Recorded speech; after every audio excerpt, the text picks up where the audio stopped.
The Rime of the Ancient Mariner.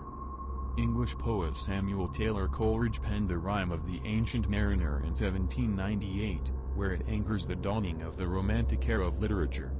This epic poem centers on a wandering seaman, cursed by the gods for shooting the albatross had guided his ship and crew out from the clutch of chill Antarctic waters. It is from Coleridge's magnum opus that the old maxim water everywhere, but not a drop to drink originates, after the ancient mariner is forced by his crew to wear the albatross he killed around his neck. His ship encounters a ghostly skeleton ship crewed by death and nightmare life and death. The two gamble with dice over the lives of the crew and captain. Death claims the crew while the ancient mariner is forced to wander the earth.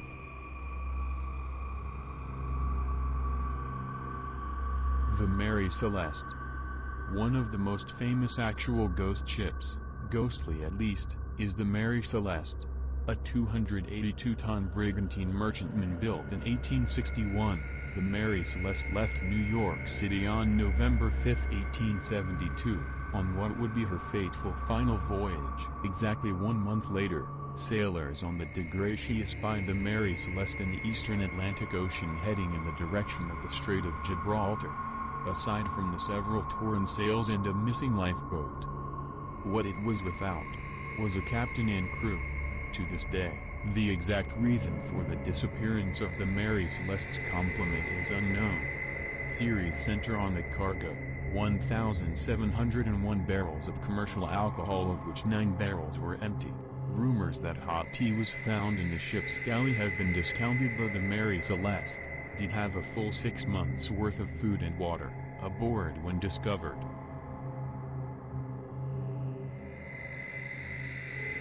The Flying Dutchman. Though it sounds like a name a clipper ship might have, the Flying Dutchman is a colloquial contraction of a Dutch warship, or man of war in archaic terms. A Dutch East India Company ship rounding the treacherous Cape of Good Hope encountered a severe sudden storm. Rather than head for safe harbor, the captain swore he would maintain his heading until Judgment Day if necessary. The ship vanished into the storm, never to be seen again. Or was it? Many have claimed to see the Flying Dutchman, including the future King George, V of England, while aboard a Royal Navy ship off the coast of Australia in 1881.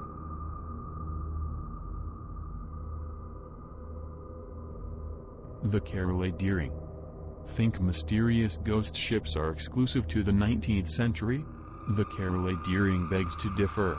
On January 28, 1921, the Cape Lookout lightship encountered the ship off the North Carolina coast. The large 5-masted cargo schooner looked to be in rough shape and had lost both her anchors, according to one of the crew members who shouted this information to the lightship.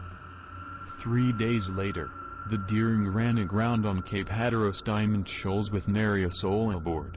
Theories ranging from mutiny to piracy to the paranormal effects of the Bermuda Triangle have been put forth to explain the disappearance of the Carolet Deering's captain and crew, but almost 90 years later, the ship's final days remain shrouded in mystery, as do the fate of the captain and crew, none of which were ever heard from again.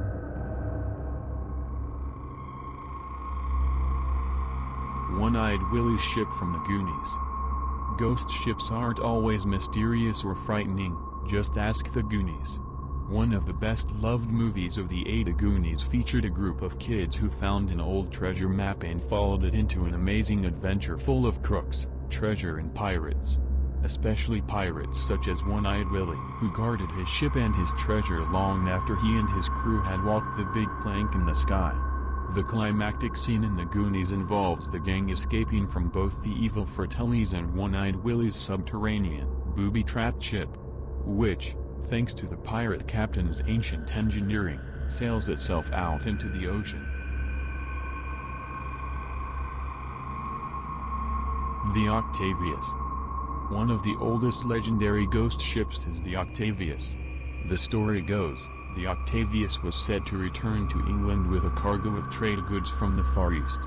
The ship's captain, motivated by greed, decided that the tried and true round the Horn route was far too long.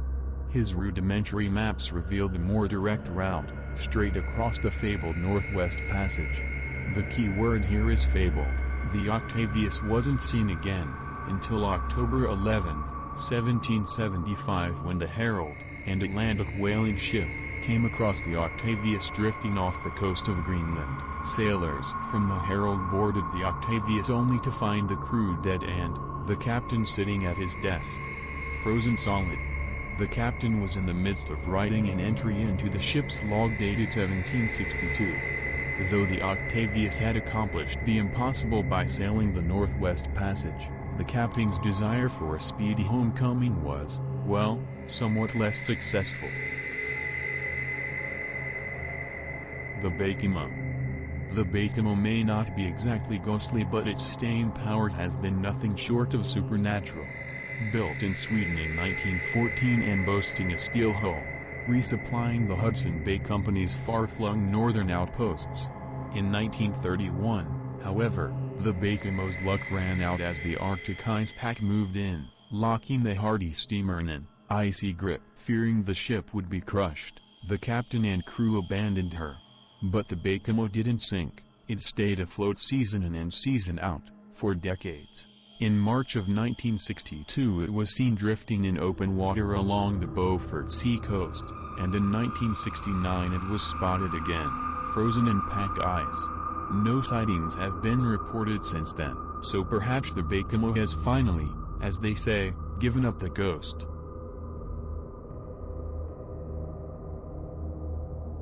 Ghost Ship, the movie. Ghost Ship was a 2002 horror film starring Gabriel Byrne and Julia Margulies that doesn't have much to recommend it besides its eerie premise and frightful opening scene. The plot of Ghost Ship, in a nutshell, revolves around an Italian luxury ocean liner that mysteriously vanished in 1962 and, 40 years later, was rediscovered by a commercial salvage ship as it drifted aimlessly in the chilly Bering Sea. Antonia Grazia, the doomed liner in the film, nicely updates the traditional ghost ship mythos embodied by wood and canvas sailing ships like the Mary Celeste and the Octavius. If anything, the Grazia's rusted, cavernous bulk is more sinister than any creaking wood-hulled clipper could be.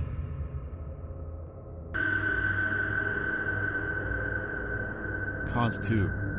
From ghost ships to the ghost yacht, the Cause 2, a 32-foot, 9.8 meters, catamaran, was discovered drifting 88 nautical miles, 160 kilometers, off the northeast coast of Australia on April 18, 2007.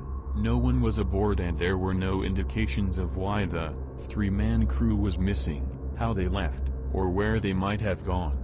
The mystery of the Cause 2 has been compared to that of the Mary Celeste. The story of the Cause 2 doesn't stop with the disappearance of the crew. When investigators boarded the yacht on April 20th, they found the engines were running, a laptop computer was on and the crew's midday meal had been laid out uneaten. The yacht carried its full complement of life jackets and a small emergency dinghy was tied up near the stern, commented John Hall of the Queensland Emergency Management Office. What they found was a bit strange in that everything was normal, there was just no sign of the crew. The Black Pearl?